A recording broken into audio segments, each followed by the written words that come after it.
And we're back with another episode of Before You Buy, that show where we give you some straight up gameplay and our first impressions of the latest games releasing. It's me, Jake Baldino, and today I'm just excited to be talking about Legacy of Kain again. With this, Legacy of Kain Defiance Remastered. This is a full remastered package of the classic 2003 game. That game that was really the swan song for the Legacy of Kain / Soul Reaver franchise and the world of Nosgoth. Look, it's a great franchise, and I'd say a criminally underutilized one, and almost a forgotten franchise, until we've been eating pretty good recently, starting with Soul Reaver 1 and 2 Remastered we got in 2024. I thought they did a really good job with that. I played that top to bottom, and now we got the final big ending for the franchise remastered here with some improvements, features, graphical enhancements, and content. And even though a different team worked on this one, I believe, compared to the Soul Reaver remaster, I think, once again, this franchise just has a good remaster here. Now, just so you know, we've been playing a review copy, and all this footage is captured running on PC, and it is spoiler-free, which sounds silly for an old-ass game like this, but the big part of Legacy of Kain is the story. It's great. There's twists and turns, compelling characters, really cool stuff, so yeah, I'm not really spoiling anything. Now, this game was significant at the time for like the merger of Soul Reaver and Kain-focused adventures. This is the only game where you get to play as both Kain and Raziel in an interwoven plot. This adventure that continues technically after the events of Soul Reaver 2, and it is a very good adventure. Definitely flawed, definitely has some repetitive moments, and it does feel not only like the remaster of a PS2 game, but an older PS2 game. This is a game of hallways. Lots and lots of repetitive hallways, and even though the graphics are prettied up, sometimes you're going to get lost because some environment areas just look the same. It's like the nature of it. They provide a map and stuff like that, but the game feels its age in certain places still. Combat is fairly simple, but it is effective and pretty satisfying. You have slashes, upward slashes, air juggles, and special abilities, as well as special moves you trigger by like flicking the stick in certain directions and hitting the right button prompt. Surprisingly, it's still pretty satisfying. Whoever you're playing as, you get to either suck up their soul or blood for health, or stab them with your sword and let your sword absorb the power, which you can then expend in a special attack. You unlock more of these special attacks throughout the game, and with Kain, it's kind of like elemental stuff like fire, a kind of slow time effect, cool stuff like that, while Raziel can do a big AoE blast. He can go temporarily invisible as well. They also have telekinesis that they can use. They can essentially force push characters around the map. And so continuing with the Soul Reaver tradition of impaling dudes on things, now you can use telekinesis to pick up a dude and throw him on a spike or throw him off a cliff. It's hokey, it's goofy, but it's absolutely still satisfying here in 2026. There's some light platforming, but there's a lot of exploration and puzzle solving, and you're still going to be pulling crates and stuff like that. You're still going to be unlocking doors and grabbing things and then backtracking and unlocking more things, but it's all just simple enough, it's all paced well enough that it doesn't quite outstay its welcome. I'd say if you play this hot off the heels of Soul Reaver 1 and 2, some stuff is going to feel the same, like gathering powers again for your Reaver in Raziel's sections. But otherwise, it's just a good playthrough. While Kain and Raziel technically play very similar with a few variations, their actual game sections do feel fairly distinct. And I think the biggest thing with this remaster comes just like the updated controls, making combat still a little finicky sometimes. Like the lock-on still is not always great. Like there are still issues, but it's a little tighter, but more importantly, the camera.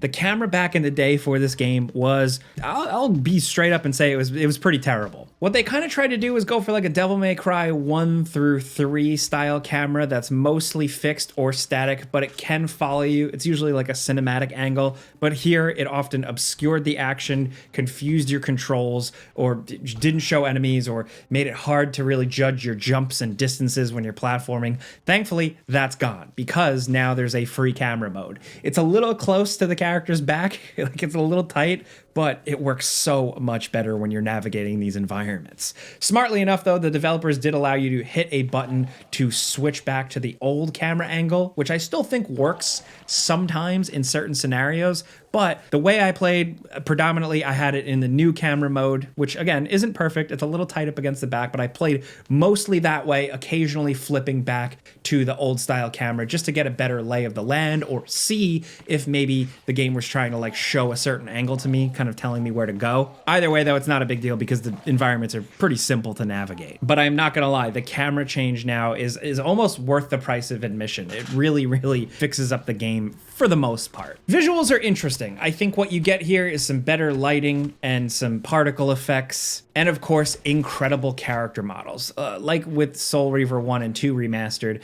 essentially what we have here are characters, new character models that actually live up to what these characters looked like in the pre-rendered cutscenes. That's important. It's not like a one-to-one translation, and that's really cool. Kain just looks like Kain. He doesn't look like dork PS2 Kain that's like compressed down and different from his cutscenes. No, it's just Kain. And I think that is the mark of a good remaster and representation of what the game looks like. Now, where I think things are a little bit more subjective and really down to your own personal taste is the color palette and really how much remastering they did. The environments are pretty similar. A lot of the stuff is just like upscaled textures and slight tweaks to color and lighting, resulting in a game that looks a little bit lighter, a little less moodier, a little less atmospheric. Again, if you grew up playing these games, you might feel that way. You might feel like that, like me. But if you're new to them and you never saw them before, or you never really played too many PS2 games, you might not really care, but the game lets you click the stick, the analog stick, and switch back and forth between old style graphics and new style graphics,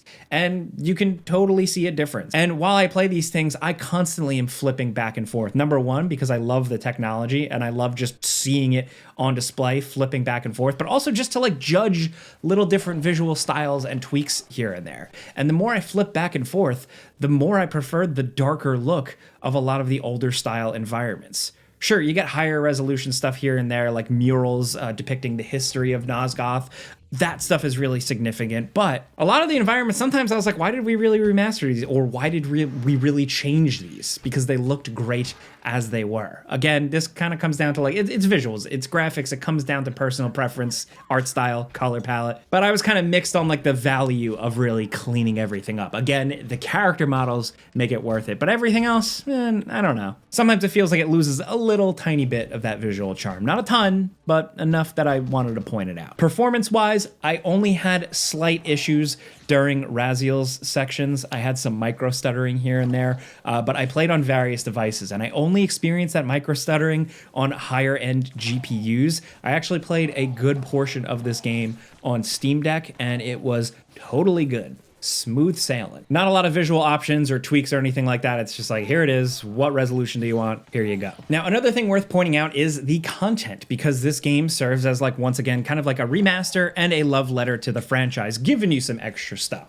The main menu has a lot, right? It has a music player, an art viewer, pretty detailed recaps to see what's going on. You can go back and watch old cutscenes and everything, essentially. You can look at art. There are cool skins now. I gotta say, the skins that they included here are absolutely awesome. Alternate takes on Raziel, really cool looks at Kain. You can play as OG human Kain from the opening Blood Omen 1 cutscene. He looks like a douche. I love it. Along with that, you can access and view and run around in cut levels that just, never left the cutting room floor, stuff that just was scrapped during development. Every level you can load into has a little interactivity. You can run around, look at it in the new or old graphics scheme, but also they put a little disclaimer on screen just kind of explaining what the intention for this level was, roughly where it was going to go in the game, what you were going to be doing in that level, and just for like archival purposes and like video game history and stuff like that. I love stuff like this. And I think Legacy of Kain fans are definitely going to dig it too. Now, also, if you buy the Deluxe Edition, you get access to more stuff. You can access digital comics, like the Dark Horse one, and that's cool. Also, a Dark Prophecy demo. Dark Prophecy was a game that was intended to continue on after Defiance. It was going to apparently use the same engine, same tool sets, they were going to build it with, but you were mostly going to play as Kain. It was a Kain adventure for obvious reasons. But unfortunately, it seems like, at least according to this game, that was only worked on for like a year or less, so there's not too much to it. But this game gives you a little playable demo experience of what seems to be an early level. And I use demo lightly because it is extremely short, and it kind of feels like one of the cut or lost levels that you can also access. There's really not too much to it. I beat it in a couple of minutes. You can definitely see some different visual designs and different environments going on, like they were going for a different mood, but there's really not too much to it at all, and it is not worth the price of admission. I say that because this is, again, content you only get if you buy the more expensive version of the game or buy it as digital DLC, which I think, even though the content is small and not really too much to write home about, I don't think this should be like segmented to one version of the game. I understand the developers need to make money here, but in terms of packaging a definitive remaster or an experience of a classic game, essentially preserving what it was for old fans and new fans, I would like to see all that content under one umbrella that you purchase once, not divvied up for a deluxe edition or a special edition or what have you. That being said, again, if you don't spring for it, you're not missing much at all. There really isn't much, but it's not really the content itself for me. It's more of the principle of the matter. Either way, though, Defiance is good. It's really good. I actually, as a kid, never finished it. I don't know why I fell off of it. Maybe I had to return it back to Blockbuster or something like that. But now having played it, I'm like, damn, this is definitely a banger. Again, it feels heavily like a PS2 game, and an older PS2 game, not like a masterpiece PS2 game, just a classic old PS2 game with crates to pull and long boring hallways and muddled graphics. But the story it tells, the characters, the lore, the twists and turns, the voice acting, Kain and Raziel's voice actors are operating on a whole other level. They are on a different tier of existence, man. They are so good. The writing, their dialogue, their monologues are like borderline Shakespearean. The way they do this stuff is really great. While yes, the story is goofy and convoluted and lore-driven, it is incredibly compelling. There's a reason why people still talk about the adventures of these guys and Nosgoth to this day. And I'm glad now we have Soul Reaver 1 and 2 remastered in that package and Defiance here. And I'm curious to see what happens next with this franchise, honestly. But that's a before you buy. You know how this goes by now. I give you some pros, some cons, and some personal opinion. And now I want to hear yours down in the comments. What are your opinions on this franchise? Also, what do you think about Defiance Remastered? I think the price is fairly reasonable. Did you buy in? Are you going to wait for a sale? Are you skipping it? Is it too old for you? Let's talk about this stuff. If you like this video, clicking the like button's all you got to do. It really helps us out. And if you're new, consider subscribing, maybe hitting that notification bell, because we put out new videos every single day. But, as always, thanks for watching, and we'll see you guys next time. How strange to see this place long before my birth. Centuries before the corruption set in that would poison the land and put me on the treacherous path I still followed. In the future, these edifices would be condemned to darkness and decay. I would cause their fall and build my empire upon their ruins. Was it still possible that with the right knowledge, the right moves, I might one day see Nosgoth restored, the pillars...